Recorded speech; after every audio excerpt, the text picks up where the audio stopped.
Muy buenos días, comunidad Bernauta. Les saluda Thais Aguilar, productora y conductora de este programa Contravía, que emitimos todos los lunes a las 11 de la mañana a través de la multiplataforma Voces por Media Calle.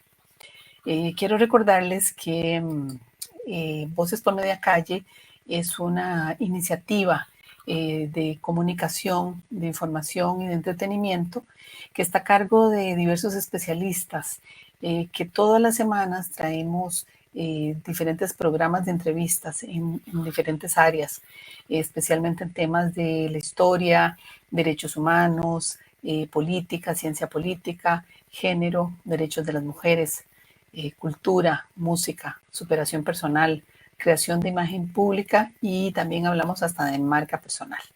Así que yo les invito a que también revisen un poco en nuestra fanpage la cantidad de ofertas que tenemos de entrevistas.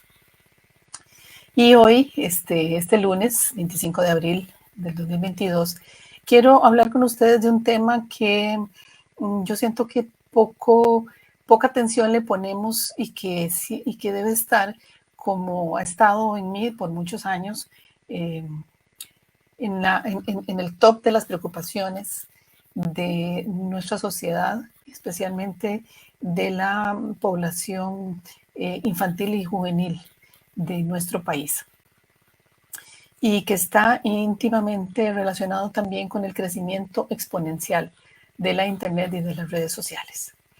Es una realidad cotidiana que solemos normalizar, ¿verdad? Hablamos de ella, la conocemos, la vemos a veces como un consumo inocente o odioso, pero que en realidad no hablamos del impacto tan estremecedor, abominable y peligroso que tiene sobre nuestra población, incluso población adulta, pero aquí vamos a hablar de la población infantil y adolescente. Y se trata de la pornografía, del consumo de pornografía por parte de nuestros niños, de nuestras niñas también y de los adolescentes de ambos sexos. Nada más para ponerles un poco en contexto. Según Save the Children, que es una organización no gubernamental a nivel global, que siempre está muy encima de este tema y de otros relacionados con los derechos de la infancia y la adolescencia, el consumo de pornografía en nuestros países comienza a edades tan tiernas como los 10 años y se hace a través de estos aparatos, de los teléfonos móviles, que de una u otra manera pues seguimos, cada vez tenemos más en nuestras familias y se los damos a nuestros hijos e hijas a más tempranas edades. Imagínense que solo en el 2019 se calculó a nivel global que había unas 250 millones de personas consumiendo pornografía y que esa industria generaba en ese año, previo a la pandemia, 65 mil millones de dólares, sin restricciones legales prácticamente. Las cifras de consumo de pornografía se dispararon aproximadamente un 20% en los confinamientos de la pandemia. Y apuesto que esa cifra no debe haber bajado, debe haber aumentado todavía más. Y los efectos del consumo de la pornografía en la población menor de edad es lo que queremos ver en este programa, porque esos efectos son altos, son evidentes, están bastante estudiados, como lo veremos a continuación. Y para hablar de ello he invitado al magíster Pablo Ramírez Solano. Pablo es psicólogo por parte de la Universidad de Costa Rica y cuenta con una maestría en estudios de violencia social y familiar de la UNED. Labora como profesor en el Instituto de Estudios de Género de la UNED, en donde está a cargo del área de derechos con perspectiva de género. Y también funge como docente de la Cátedra de Trabajo Social de esta misma universidad. Es especialista en género y masculinidades y tiene 11 años de experiencia en trabajo con grupos de hombres para la construcción de masculinidades no patriarcales. Brinda también asesorías y talleres y ha brindado no solo en Costa Rica, sino también en Centroamérica, México y Sudamérica. También es asesor de la Junta Especial contra el Hostigamiento Sexual en la UNED, la Universidad Estatal a Distancia, y también forma parte de la Red de Unidades de Género de Costa Rica y de la Red de Hombres por la Igualdad de Género en el Sector Público y la comisión que coordina Men Engage en Costa Rica. Así que vamos a darle la bienvenida a Pablo. Buenos días, Pablo, ¿qué tal? Muy buenos días, Thais, para usted y para todas las personas que nos acompañan. Es un honor estar el día de hoy por acá. Muchas gracias. Incluso pues para las personas que también nos están viendo, yo les invito que también hagan sus preguntas o sus intervenciones en el chat que tenemos en esta emisión. Pablo, quisiera comenzar como por lo básico porque es un tema que a pesar de que sabemos que existe ahí, que hay pornografía y demás, no queremos reconocer el consumo que hay por parte de las personas menores de edad. Y entonces tal vez si pudiéramos ponernos en contexto de cuándo surge la pornografía, porque también no es un fenómeno, digamos, muy antiguo, que digamos, como lo conocemos ahora. Y si hay cifras aproximadas en el país sobre el consumo de pornografía, edades, regiones, ese tipo de cosas. Bueno, tal como lo comentasteis, la pornografía como la conocemos en la actualidad y con el acceso con el que se cuenta en la actualidad es bastante reciente. Y sin embargo, la sexualidad en general y las distintas manifestaciones de la sexualidad ha sido parte siempre de lo que es la humanidad y desde épocas antiguas, desde los primeros momentos en los que se va concibiendo la humanidad como lo es en la edad actual, ya hay muestras de elementos gráficos de la sexualidad humana, claro, con distintos sentidos y con distintas razones. Cuando la pornografía se convierte en más que todo una marca comercial, una estrategia, un consumo masivo. Un consumo masivo es cuando comienza a tomar un papel distinto en medios, cuando comienza a venderse y claramente dirigida a públicos metas muy específicos, dependiendo el momento histórico en el que se va desarrollando. Si lo vemos así, podemos ir identificando conforme va surgiendo las revistas, ya incluso cierto acceso a periódicos o medios de comunicación de este tipo, ya se van evidenciando ciertos elementos vinculados, pero en definitiva la evolución que va teniendo tanto el cine como el acceso a medios impresos permitió un acceso más concreto a ciertas poblaciones. ¿Cuáles eran estas poblaciones? Bueno, principalmente hombres, que fueron los que en un principio tenían la posibilidad de acceder a esto, al menos sin una censura tan clara, porque en general claro, los hombres han tenido cierto permiso a nivel histórico de tener un acceso a este tema de una forma más concreta. Eso en principio era una industria como tal, la industria pornográfica, que tenía precisamente ese público meta como tal, y es parte de la forma en la que se ha ido construyendo la pornografía, que también está muy dirigida a población masculina y habla de una sexualidad, cómo se concibe de esa masculinidad, que lo vamos a ir hablando en el camino. Ya con precisamente el acceso que vos planteás a lo que son dispositivos móviles, el acceso que se va dando al Internet, especialmente a partir de la década de los 90 y a partir del año 2000 ya más exponencialmente, y en la actualidad básicamente, por lo menos en nuestro país, a gran parte o a casi toda la población es donde va tomando un tamiz muy distinto a la pornografía, donde ya hay un acceso concreto. Las personas, vamos a irnos a algunas décadas atrás, si querían tener acceso a una revista pornográfica, básicamente tenían que ir, comprarla o conseguirla, esconderla. Además, era prohibido para menores de edad, menores de 18 años también. Sigue siendo prohibido para menores de edad, pero era muy distinto. O sea, era Claro, muy distinto. ¿Por qué? Porque en ese entonces, como vos lo planteas, al menos la compra era mediada. sí, Ahora, en el acceso que se tiene mediante lo que es Internet, por ejemplo, dispositivos virtuales, la mayoría de las páginas de Internet lo que te pregunta es si tenés más de 18 años y únicamente le pones que sí y ya tenés acceso al contenido y claro. obviamente esa pregunta es completamente risible cuando hablamos del acceso que puede tener una persona menor de edad sin importar la edad, porque el tema es que cualquier niño o niña que tenga acceso a un dispositivo móvil con Internet puede acceder a la pornografía sin importar la edad. Y hoy en día tenemos niños y niñas de edad preescolar con dispositivos móviles. Y además, y con una alta habilidad para manejarse en esas plataformas.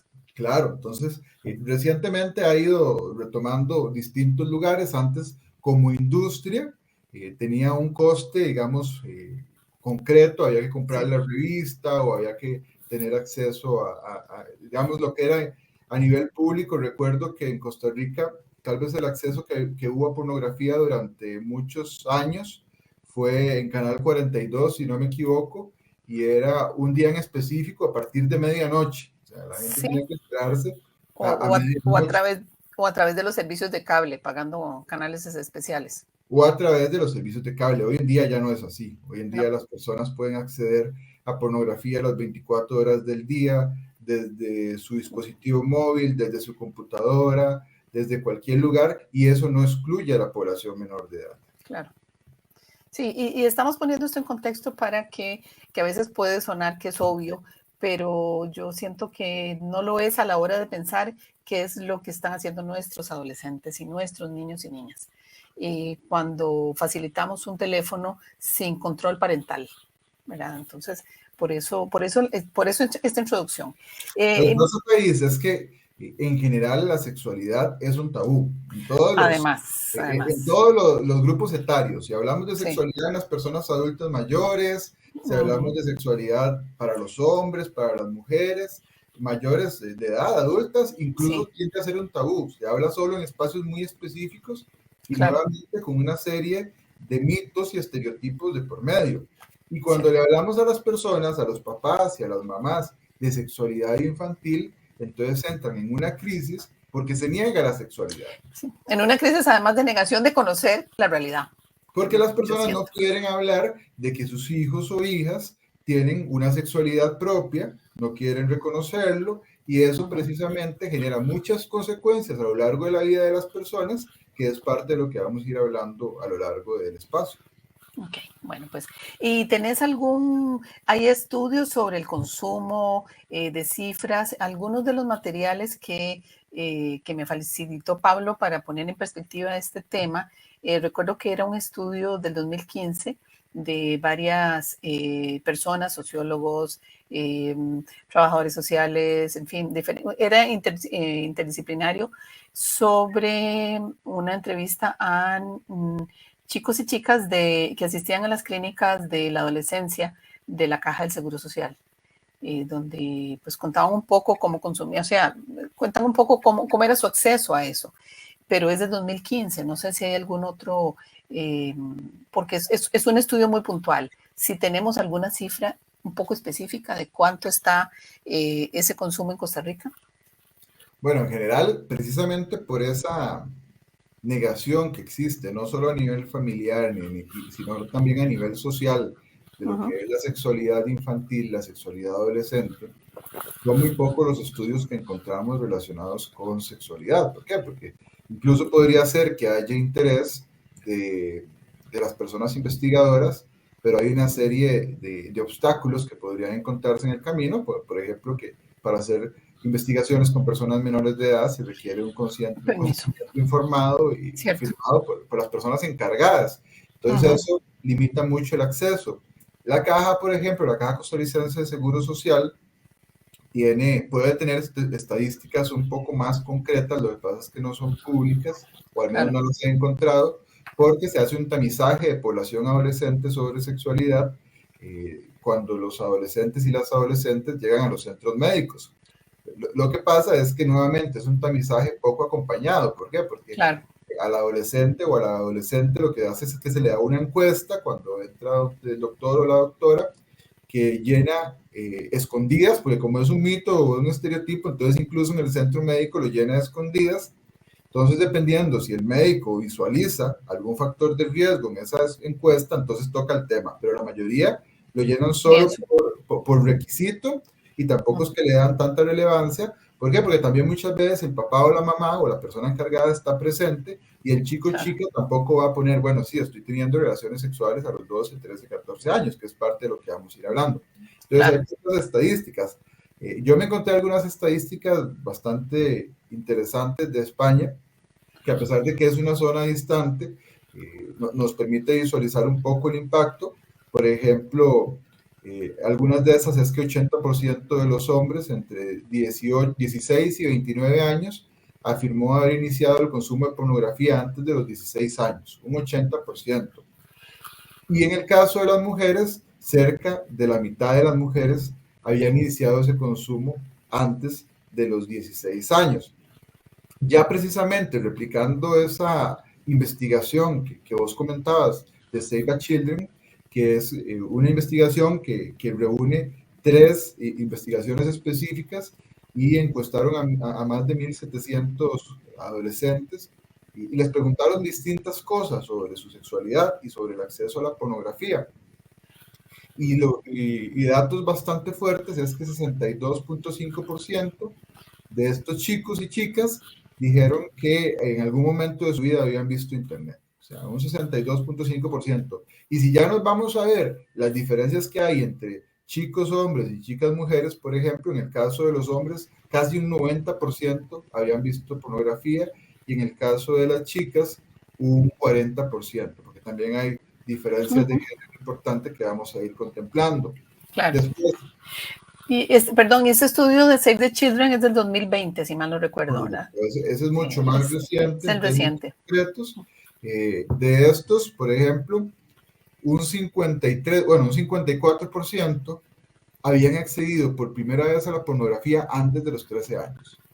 Y eso hay que tenerlo claro. Más de la mitad probablemente de la población adolescente está accediendo a la pornografía antes de los 13 años. O sea, si ustedes tienen dos chicos en casa, sepan que al menos uno, por ejemplo, por lo menos, está accediendo a pornografía antes. 8.7 antes de los 10 años. Y la edad media de inicio son los 12 años de manera global. Entonces, 12 años, eso hay de que pubres, claro. 12 años para los chicos y 12 y medio para las chicas. Entonces hay que tener claridad en que no es un fenómeno de que hablemos, bueno, es que hablemos de chicos y chicas de 15, 16 años, no, estamos hablando de niños y niñas de 10 años, de 11 años, de 12 años o probablemente menos, que están teniendo acceso a contenidos pornográficos. Y entonces, imagínate, Thais, que incluso si vamos a ese nivel, estamos hablando de que incluso un 14% de las personas adolescentes ha entrado en contacto a través de Internet al menos una vez con una persona desconocida con fines sexuales. Ese es el impacto que tiene eso que vos decías ahora, el acceso que hay tan claro. Y habría fácil.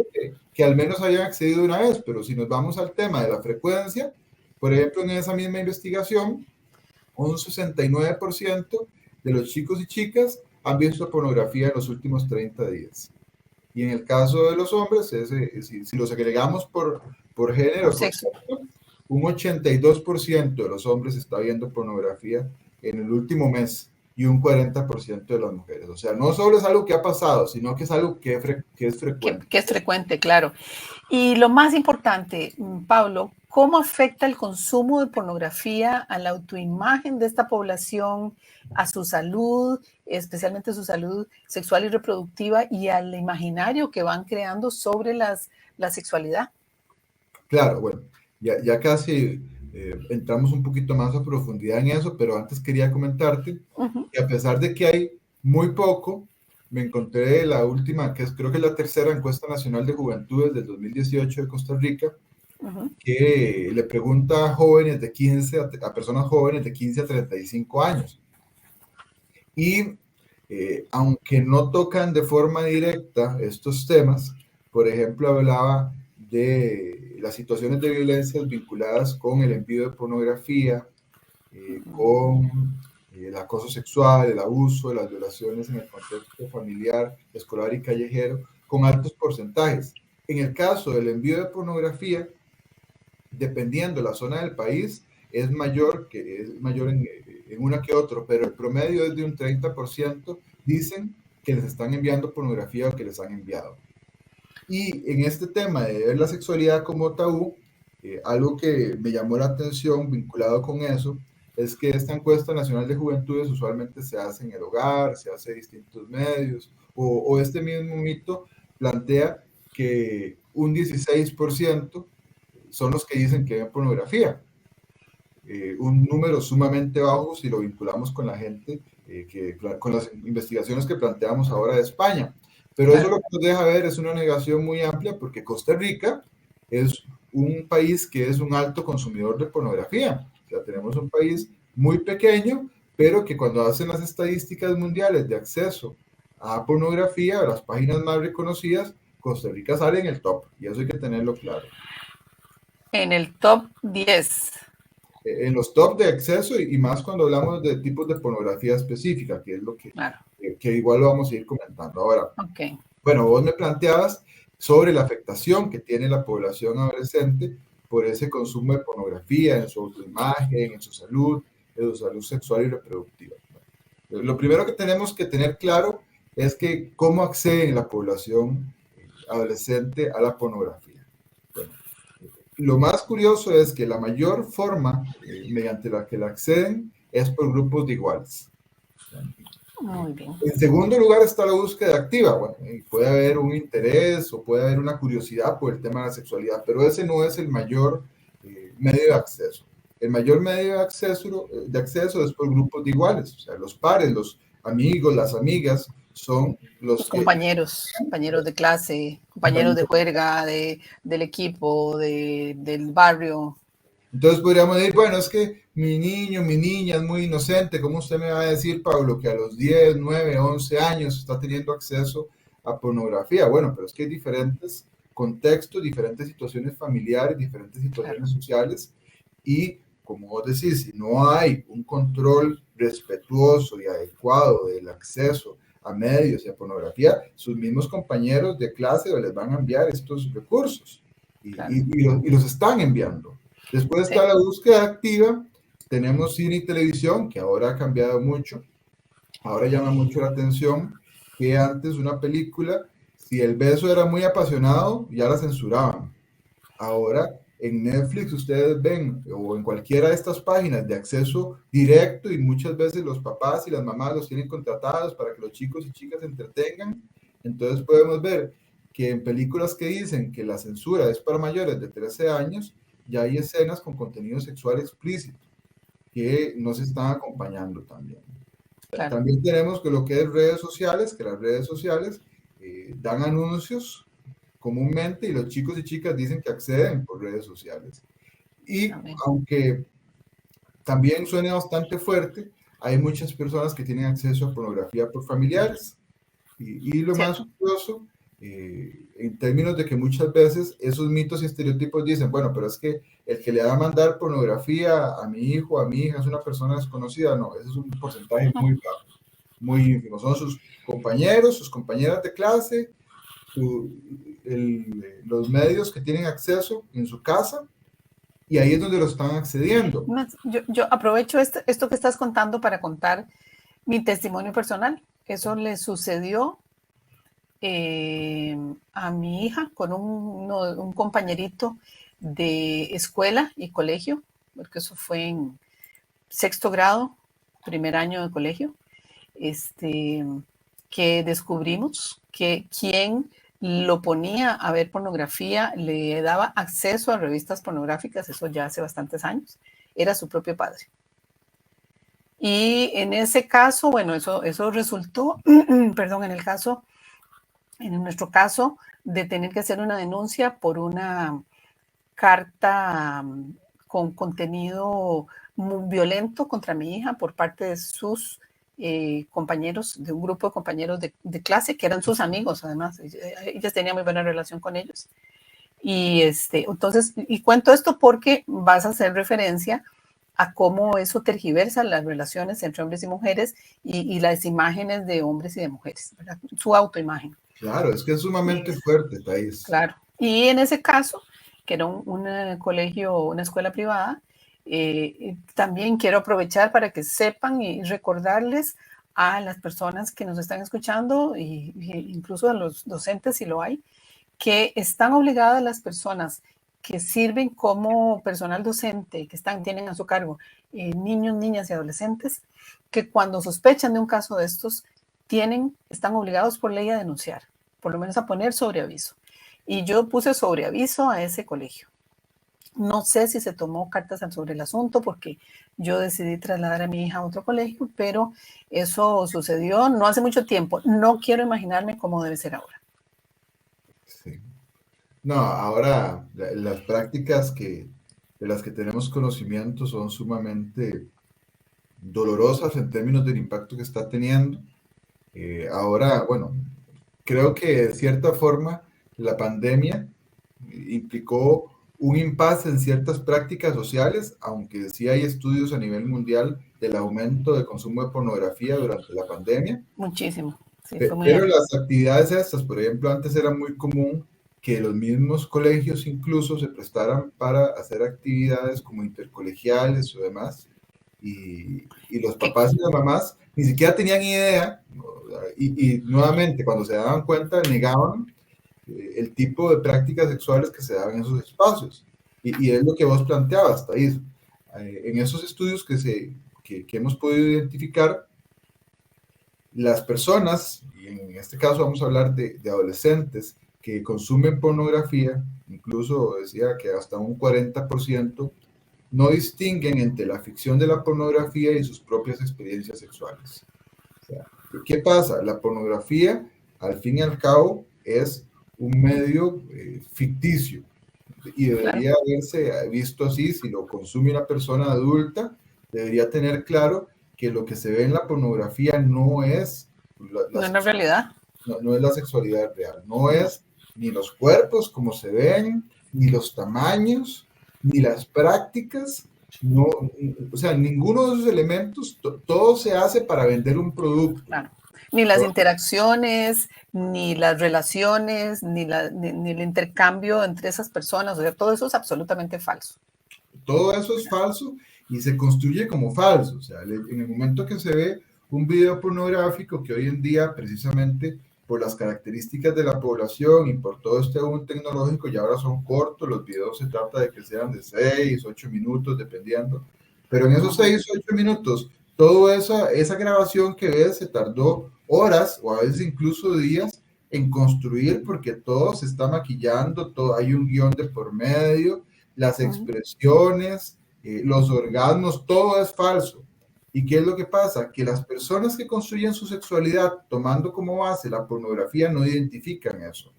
Claro. No identifican eso. Y entonces, ¿qué es lo que pasa? Cuando le preguntas a los chicos y a las chicas si logran identificar eso, la mayoría dice que no. Pero no solo eso, sino que también dice que ellos replican lo que ven en la pornografía en sus prácticas sexuales. ¿Por qué? Porque los chicos y chicas también tienen, no solo ven pornografía, también tienen prácticas sexuales, eso tenemos que tenerlo claro. Y las replican. Y que no siempre esas prácticas que replican son con consentimiento. Exactamente. Y eso... Que también es parte de lo que se aprende viendo pornografía, sobre todo la pornografía dura, ¿verdad? Que hay muchas... Porque como yo te planteaba ahora, la pornografía como tal está construida para un público meta masculino. Sí. Y esa es una pornografía que uno de sus elementos bases es esta visión machista de la dominación y de la sumisión de la mujer. Entonces, cuando en las investigaciones le han preguntado a los adolescentes si creen que los contenidos que muestra la pornografía son violentos, sí, un 80% en promedio dice que sí, que son violentos. Y es que, en general, las personas que tienen acceso o que suelen ver pornografía, yo creo que pueden incluso hacer una autorreflexión y darse cuenta que los contenidos pornográficos per se son violentos. La forma en la que se expone la sexualidad tanto de los hombres como de las mujeres, y dependiendo de las múltiples interacciones, son sumamente violentos y eso es lo que están aprendiendo los chicos y las chicas en estos elementos. Por ejemplo, el 52% de quienes ven pornografía confirma que esto ha influido mucho o bastante en sus relaciones sexuales. Claramente, el hecho de que tengan un acceso constante a lo que es la pornografía hace que consideren que la sexualidad es así. Claro. Y que debe ser así. Y en medio de este dato que nos estás dando y de lo que estamos hablando, ¿cuán importante es hablar y educar de manera correcta a nuestros niños, niñas y adolescentes? ¿Cuán importante es? ¿En qué momento tenemos que comenzar a hablar? Que ese es el gran dilema. Y lo pongo sobre la mesa en este momento porque hay una fuerte campaña y seguimos teniendo en el país campañas de grupos sumamente conservadores que se oponen a que nuestros niños, niñas y adolescentes reciban educación sexual en los centros educativos. Claro. Y cómo ha costado que eso se introduzca, porque, bueno, además quiero compartir también con ustedes que hace varios años en un curso especializado sobre salud sexual y reproductiva para periodistas a nivel global, uno de los máximos investigadores sobre este tema, que lamentablemente en este momento no recuerdo su nombre, un investigador inglés de un instituto inglés sobre comportamiento de la sexualidad en personas menores, señalaba que la mejor forma de inocular, por decirlo así, a nuestra población joven contra toda esta distorsión que trae la pornografía es hablando clara y naturalmente de la sexualidad desde la más temprana edad. Entonces, retomando el tema y retomo la pregunta, ¿cuándo consideras vos o los especialistas en estos temas que conviene comenzar a hablar para poder revertir esta desinformación que significa la pornografía sobre nuestra población menor de edad? Esa es una muy buena pregunta, Thais, porque precisamente hay dos elementos muy concretos. Lo primero es que, ¿cómo educar si yo no tengo claridad en la sexualidad? Como papá, como mamá o como educador. Entonces, eso es lo... ¿Por qué? Porque como terapeuta, en mi experiencia como profesional en psicología, uno de los elementos comunes es, bueno, tengo que hablar con mi hijo o hija de sexualidad, ¿qué le digo? Porque no sé nada, o sea, lo tuve, pero no sé cómo. O sea, yo siempre... qué espanto. Siempre vacilo con una experiencia también personal y con mucho cariño para mi papá, que lo aprecio un montón, porque yo recuerdo que ahora yo le contaba a Thais que mi hija mayor ya tiene 15 años, yo la tuve cerca de los 18, 19 años, y bueno, cuando yo era adolescente, recuerdo que un par de ocasiones mi papá me volvió a ver y tal vez con 13, 14 años me dijo, Pablo, cuando usted esté más grande, cuando usted, vamos a ver, lo decía en términos muy concretos, cuando usted ya sea hombre, vamos a hablar de sexualidad. Y pasó el tiempo y decía este hombre. Y otra vez me volvió a contar, en algún momento me lo volvió a decir, lo recuerdo muy bien. Y entonces, en algún momento, cuando con 19 años estaba chineando a mi bebé, estaba hablando con él y recordé el tema y dije, ¿qué papi? ¿Cuándo hablamos de sexualidad? ¿Por qué? Porque nunca lo hablamos. Nunca abordamos el tema. Nunca lo conversamos y no es un tema de él. O sea, la mayoría de los papás y las mamás no solo es que rehuyen hablar de sexualidad por miedo a decírselo a sus hijos o hijas, es porque no tienen ningún conocimiento. O sea, yo he dado talleres sobre sexualidad para hombres durante muchos años y cuando haces una convocatoria o un taller de sexualidad para hombres, los hombres no quieren asistir. ¿Por qué? Porque ellos dicen que lo saben todo. Claro.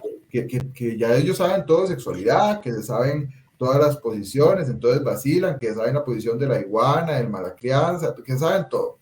Pero cuando llegas a la hora de hacer el taller con esos hombres, ellos mismos lo admiten y con 40, 50 años dicen, no, es que yo no sé nada de esto. Entonces hay una ignorancia. Claro. Esa ignorancia hace que no tengamos claridad en que la sexualidad humana inicia cuando inicia la vida. Ahí inicia la Es sexualidad humana. intrínseca al ser humano. Los niños y las niñas, desde que nacen, ya van construyendo sus sexualidades de distintas formas, porque la sexualidad no tiene que verse únicamente como lo erótico, como lo coital, no, la sexualidad tiene que ver con el placer, tiene que ver con las sensaciones físicas, tiene que ver con la interacción. Es un concepto tan amplio y tan hermoso que si se ve de la forma adecuada, puede permitir un desarrollo exponencial de la persona. Entonces, ¿cuándo hay que ir tratándolo? A lo largo de toda la vida del niño y de la niña. Cuando comienzan ¿Cómo? a preguntar. ¿Cómo? Dependiendo precisamente lo que se vaya preguntando. Pablo, pero es que entonces, ¿qué? ¿Me siento a los 2 años o a los 3 y le digo a mi hijo, a mi hija, todo lo que tiene que ver con sexualidad? No. Hay que irle preguntando, hay que ir respondiendo sus preguntas de una forma responsable y en función a sus conocimientos. ¿Por qué? Porque nuevamente comenzamos con los mitos y demás, que la semillita, que el pajarito, que la cigüeña, todos estos mitos que generan un desconocimiento enorme. ¿Y qué es lo que pasa? Los niños y las niñas todo lo van creyendo. Otra experiencia muy concreta que yo tenía era que yo en algún momento de mi infancia me di cuenta que cuando un hombre y una mujer se acostaban juntos, entonces nacía un bebé. Entonces yo en mi temor, en algún momento me dijeron, como tal vez con 7, 8 años, Pablo, vaya y duerma con su prima. Y yo estaba aterrorizado porque yo decía que si usted se acostaba a la par de una mujer, entonces iba a tener un bebé. ¿Por qué? Porque da ese desconocimiento. Los niños y las niñas van adquiriendo conciencia de distintos elementos de la sexualidad ya a partir de los 4 o 5 años. Ya van a comenzar sus dudas de dónde vienen los bebés, cómo nacen. Y no es que a la primera pregunta tenés que responderle todo, no. Más bien a la primera pregunta es ir indagando. Mamá, ¿y dónde nacen los bebés? Bueno, entonces o papá, porque eso es muy curioso. Cuando hablamos de quién educa sobre sexualidad en las familias, usualmente la persona que más educa es la madre, porcentualmente hablando. Porque es la que tiene más relación con los hijos y las hijas, en términos generales. Tiene más relación, pero no solo eso, sino porque también por ese mismo temor, desde ese machismo construido, a los hombres no les gusta hablarle a sus hijas de sexualidad de ninguna forma, y a los hombres, si le hablan a sus hijos sobre sexualidad, tiende a ser desde una forma muy patriarcal, de replicar esa construcción de la sexualidad machista que ha habido a lo largo de la historia. Entonces, la sexualidad debe ir ligada a la educación a lo largo de toda la vida. ¿Por qué? Porque van a ir surgiendo preguntas y esas preguntas requieren respuestas. Y requieren respuestas sinceras, respuestas pensadas, respuestas que requieren que los papás y las mamás se eduquen, los papás, las mamás, la familia, los cuidadores, las personas que estén ahí, y claramente, como vos planteás, la educación que se da en los espacios formales va a ser fundamental en los centros educativos, que podemos ir conversando más de eso ahorita. Ese, si querés, le entramos de una vez porque ya llevamos 38 minutos de programa y terminamos un poquito antes de las 12. Así que, y todavía me quedan como bastantes preguntas más, ¿verdad? Sí, me gustaría enfatizar, lo que nos enfatices en la importancia de ese control, no es control, esa no es la palabra correcta. Cómo combatir esa inoculación del consumo de pornografía, ¿verdad? Porque ahí está, es de fácil acceso. En fin, esa es la realidad. No podemos, por más que pongamos restricciones en los aparatos y demás, los chiquillos y las chiquillas van a encontrar formas de entrar. Y porque se la juegan más que una, siempre, en todas las nuevas tecnologías. Entonces, ¿cómo contrarrestar ese efecto que estamos viendo? Los controles, esa es la palabra. Es que precisamente es lo que hablábamos anteriormente. Si hay una respuesta responsable a nivel familiar y a nivel social de la educación sexual, entonces ya se va a dejar de ver como un mito tan fuerte y mucho de este morbo que genera la sexualidad no va a ser necesario. Entonces, ¿qué vamos a ver? Bueno, Si tenemos claridad en lo que la sexualidad es y lo que la pornografía implica para las personas en general, eso ya per se va a implicar un cambio a nivel social. Mientras que no lo hablemos, mientras que sea un mito, mientras que los chicos y las chicas, mientras que todas las personas no tengan claridad en lo que es la sexualidad, entonces lo que va a pasar es que nuevamente van a ir a ver dónde encuentran respuestas. Y las respuestas hoy en día, yo siempre le digo a mi hija cuando llega a hacerme alguna pregunta, yo, bueno, vaya e investigue y después venimos y hablamos de las respuestas. ¿Por qué? Porque para que ella vaya fomentando esa capacidad de investigar, pero en esa investigación, por ejemplo, usted pone en Google amor y le va a salir desde en los conceptos arcaicos de amor a las nuevas teorías y también le van a salir elementos pornográficos, porque es parte de lo que va a salir ahí. Entonces, una educación clara es lo que nos va a permitir precisamente que, por ejemplo, esta niña que yo he ido acompañando, yo tengo dos hijas, la de 15 y la de ahora de 7, y entonces cuando ya los compañeros y compañeras llegan a decirle algún mito, algún estereotipo sobre sexualidad, ella tiene la capacidad de decir, no, eso no es así. Claro. Yo tengo un concepto claro de lo que es la sexualidad, además tengo claro lo que es la pornografía y las consecuencias que tiene, y si bien es cierto, es un recurso que está ahí, yo he construido que no quiero que sea parte de la forma en la que lo es de mi vida, pero eso solo se puede construir en la medida en que educamos de una forma responsable. Pero ¿qué pasa? Vos ahora hablabas de las guías de los programas de estudio para la afectividad y la sexualidad integral que hay en Costa Rica. Esos programas no son tan recientes como la gente piensa, están desde el 2012. El 2012 es que se plantean los primeros. Lo que pasa es que en el 2018, con una intencionalidad política, se sacó a colación muchos de los elementos que planteaban, con un interés también muy específico. Cierto.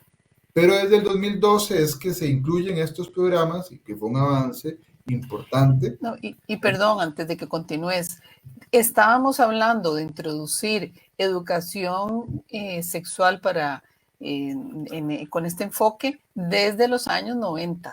Vean todo lo que ha pasado. Claro, lo que pasa es que en Costa Rica todavía está, bueno, todavía en la actualidad, Costa Rica es un país todavía que tiene la religión católica como oficial, entonces hay una influencia. Sí, todavía, sí, pero eso es una decisión política también. Correcto, y es parte de esa construcción social. Entonces, ¿qué es lo que pasa? Eso se obstaculizó, que tuvieran acceso a una educación sexual. Es muy doloroso porque las guías están ahí, y si las personas... insisto, perdón, Pablo, es que quiero insistir mucho sobre eso. Esa obstaculización para brindar información veraz, clara y científica, por decirlo así, con toda la perspectiva de derechos sobre sexualidad, pero versus la facilidad con que consumen pornografía. Es que es el elemento, o sea, escondamos lo que es educación real, educación sobre sexualidad integral, que es lo que necesitamos en el país, y dejemos que sigan viendo pornografía, que sigan viendo películas. ¿Por qué? Porque la sexualidad no solo se construye en la pornografía. En los mismos dibujos animados ya se habla de sexualidad, ya se habla sobre distintos tipos de sexualidad y también con muchos tipos de estereotipos. ¿Y qué es lo que pasa con los docentes y las docentes? Que muchas veces tampoco están preparadas para impartir estos programas. Y ahí sí hay una responsabilidad estatal, una responsabilidad muy fuerte de promover, porque yo he escuchado docentes con los que he trabajado que me dicen, Pablo, yo sé que los programas existen y sé que tengo que impartir la lección de sexualidad una vez a la semana, pero yo nunca me he leído eso porque a mí no me interesa.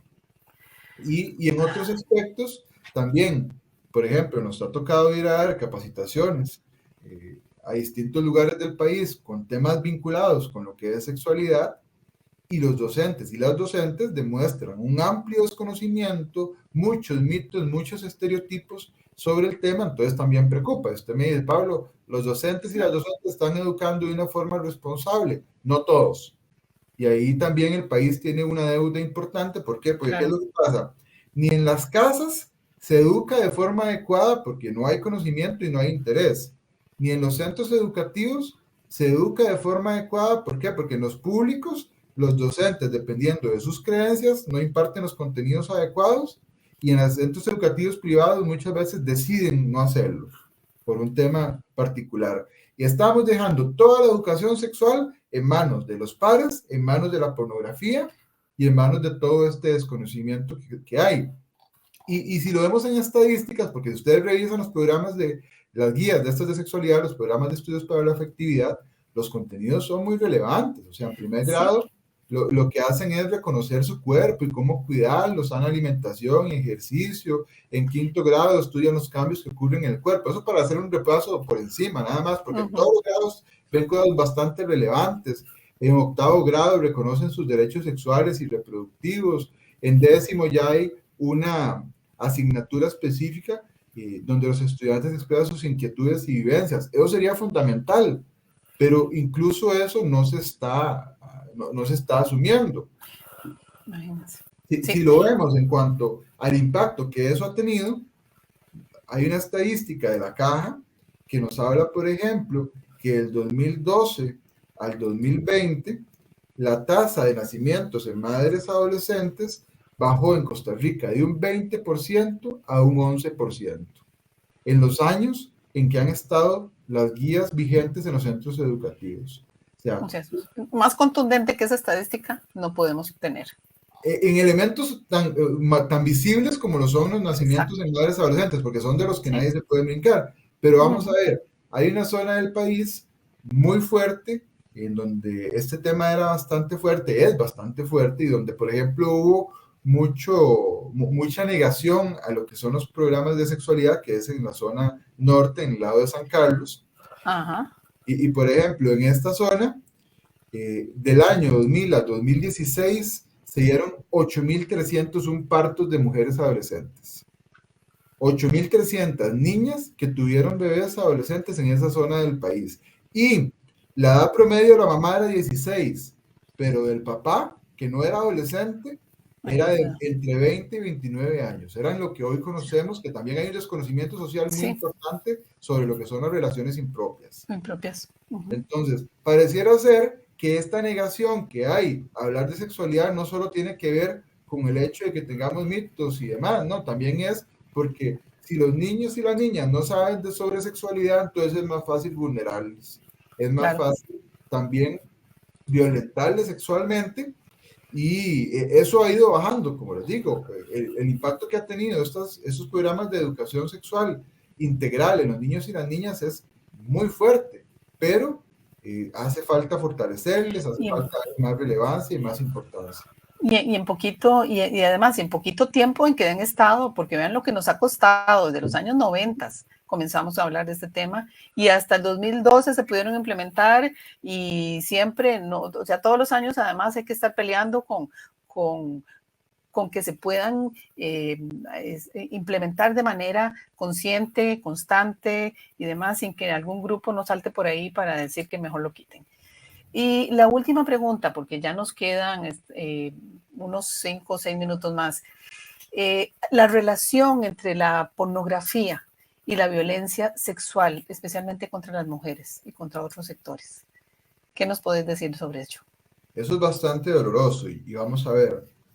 Yo como profesional en psicología soy un fiel creyente en que la sexualidad es uno de los elementos más bellos que tiene el ser humano y que si construimos una sexualidad integral, eso va a coayudar a una salud física, a una salud emocional. Si nos podríamos hablar montones de programas sobre los beneficios que tiene una sana sexualidad en la vida de las personas. Pero en el caso de la pornografía, sí el riesgo es enorme. Si bien es cierto, hoy en día se intenta promover la pornografía desde distintos elementos, desde distintos espacios, hay incluso ahora acceso a lo que es pornografía feminista y demás, y estos elementos, eso debe hacerse en una persona adulta, en una persona que tenga una educación integral, que tenga claridad en que la pornografía sigue siendo ficción, no importa de dónde venga, y además que sea utilizado como un recurso consciente. Pero en los niños y en las niñas eso no es así. Entonces, el peligro es enorme. ¿Por qué? Porque se construye la conformación del deseo en torno a eso que está viendo. O sea, el chico, la chica, construye su forma de ver el mundo, de ver las relaciones desde eso que está viendo, sin importarle que eso que está viendo sea violento o sea desigual. Entonces, los chicos, especialmente, y las chicas también, porque no podemos entrar en negación, hoy Sí, hay sí, acceso a la pornografía para todos y para todas, lo que pasa es que porcentualmente los que ven más por esa construcción social son hombres, pero están creyendo que esa pornografía que están visualizando, que eso es la sexualidad. Y eso que están viendo es violento, es desigual, es ficticio, es irrespetuoso y además, en definitiva, es una etapa en donde dependiendo de la estructura de la personalidad, se tiende a construir muy fácil todo lo que son las adicciones, a los videojuegos, a la televisión, a sustancias, pero también a la pornografía.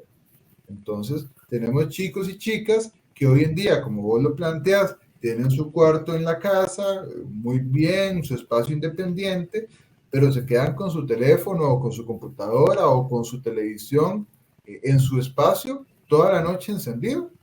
Y entonces, los papás y las mamás ni siquiera están dando cuenta que ese chico y chica no está durmiendo, no está haciendo sus deberes escolares, no está teniendo una vida sana por estar con una adicción que debe ser tratada a lo que son contenidos pornográficos. Pablo, ¿qué usted quiere decir? ¿Que se debería restringir? Sí, claro, dependiendo de la a edad, menores de edad. los papás y las mamás tenemos la responsabilidad. O sea, si un chico o una chica está viendo pornografía en nuestro hogar, tenemos que tener claro que eso es ilegal. O sea, un niño o una niña no debería tener acceso. Es una violación a su desarrollo el hecho de que tenga acceso a recursos pornográficos a esa edad. ¿Por qué? Porque todavía, si bien es cierto, ya tiene una sexualidad, no debería darse de esta forma. Debería ser responsable, debería ser educada, debería ser acompañada. O sea, es Claro. muy distinto que usted se siente con su hijo, con su hija de 13, 14, 15 años y vean un documental bien hecho sobre sexualidad, que hoy en día hay muchos. Hay uno muy reciente que se estrenó en Netflix, que a mí me encantó verlo y yo, perfecto, usted lo veo con mi hija, habla sobre la sexualidad femenina, les explica sobre su cuerpo, sobre todos los mitos que se han construido. Así es como se da la educación sexual. Claro. ¿Y qué hacer si un padre o una madre encuentra alguno de sus hijos o hijas muy pequeñito, de 10 años, 11, 12, consumiendo pornografía infantil? ¿Qué aconsejas vos que debe ser su reacción? Bueno, ¿Y cómo tratarlo? su reacción inicial debería ser desde mucho respeto. ¿Por qué? Porque nuevamente, entonces hacemos el escándalo, le castigamos, le agredimos física o verbalmente, porque nuevamente, aunque no se diga, todavía en nuestro país hay mucha violencia física en los hogares y mucha violencia verbal. Entonces, los castigamos y entonces, ¿qué es lo que va a hacer ese chico, esa chica? Hacer ese consumo de pornografía de forma privada en un lugar donde no se le vea y no pasa por ahí. O sea, no pasa por llegar y castigar y censurar. Si nos damos cuenta que esa es la peor reacción. Esa es la peor. Si lo hacemos, lo que podemos asegurar es que además de que se genere más mitos y más temores relacionados con la sexualidad, se va a fomentar la desinformación y el morbo. Entonces, no, tenemos que trabajarlo, hay que sentarse con ese chico, esa chica, pero ¿qué es lo primero que deberíamos hacer? Si no nos sentimos capacitados, ir y educarnos nosotros. Ir donde un profesional y decir, bueno, ¿cómo hablo con mi hijo, con mi hija de pornografía, de su sexualidad, cómo me siento? Como les digo, ya ahora tenemos recursos, hay libros que nos enseñan a hablar con nuestros hijos y nuestras hijas de sexualidad, hay documentales, eso es lo primero. Si tenemos una reacción inadecuada, lo que vamos a coartar es la confianza que el chico o la chica tenga hacia nosotros. Yo les quería comentar que, por ejemplo, lo que es el PANI tiene una línea de atención, que es el 1147, que es una línea donde 1147. ¿sí? Donde los chicos, chicas o también padres, madres, personas encargadas pueden contactarse con profesionales que les van a escuchar. También lo que es el Instituto WEN, que es un instituto de masculinidades, tiene una línea de apoyo para hombres en donde también se le puede dar acompañamiento a los papás, incluso a las mamás, a las personas adolescentes. A esa línea de acceso pueden tener acceso desde el 911, desde el 911. Ah, ok, muy bien. Desde ahí nada más se llama y dice, pueden contactarme en ese espacio, y tenemos que tener claro que es sumamente necesario. Esa línea del PANI también tiene un número de WhatsApp al que pueden tener acceso las personas adolescentes, y es fundamental.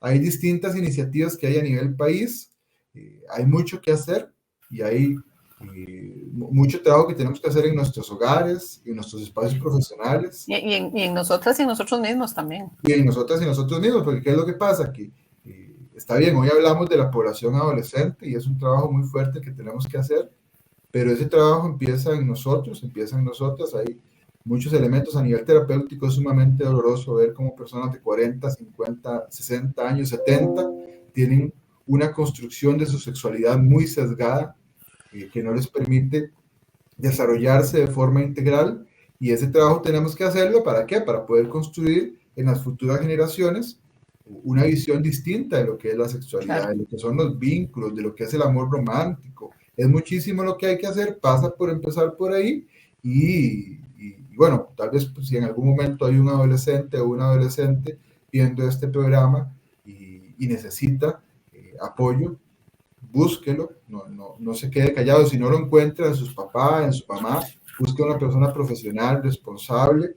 No se deje coartar por sus amigos o amigas. Es muy fuerte lo que están forzando a los chicos y las chicas hoy en día a hacer en los centros educativos, y lo que es todo el ciberbullying, el ciberacoso que se da, y lo que termina eso obligando a los chicos y chicas a hacer. Por favor, la sexualidad integral es parte fundamental de la vida, y si lo construimos de forma responsable, va a ser fundamental para evitar patologías físicas, enfermedades físicas y mentales, para generar bienestar. Pero si lo hacemos de forma inadecuada, va a pasar todo lo contrario. Vamos a seguir creciendo con una sociedad que cada vez se encuentra más llena de situaciones, tanto a nivel físico como emocional, que les quita la posibilidad de disfrutar, de disfrutarse y de vivir de una forma responsable. En efecto. Bueno, Pablo, muchísimas gracias por este espacio. Voy a invitarte más adelante para hablar de otro tema que es terrible, que es de la pornografía infantil y cómo ha crecido con el advenimiento de la Internet. Y quiero aprovechar también para darle las gracias a María Díaz, a Esteban Ramírez y a Teral Goy, que han compartido, nos han felicitado por el programa, por abordar estos temas, de los cuales, insisto, hablamos muy poco. Así que aquí queda la grabación, dichosamente en nuestra plataforma. Yo la subiré el fin de semana a mi canal de YouTube. Y te agradezco nuevamente, Pablo, por haber sido tan claro en este tema tan peliagudo para casi toda la mayoría de la población. Muchísimas gracias, Thais, y a todas las personas que los escucharon, y estamos en contacto. Bueno, muchas gracias, y les espero dentro de 8 días en el programa Contravía a las 11 de la mañana. Muchas gracias.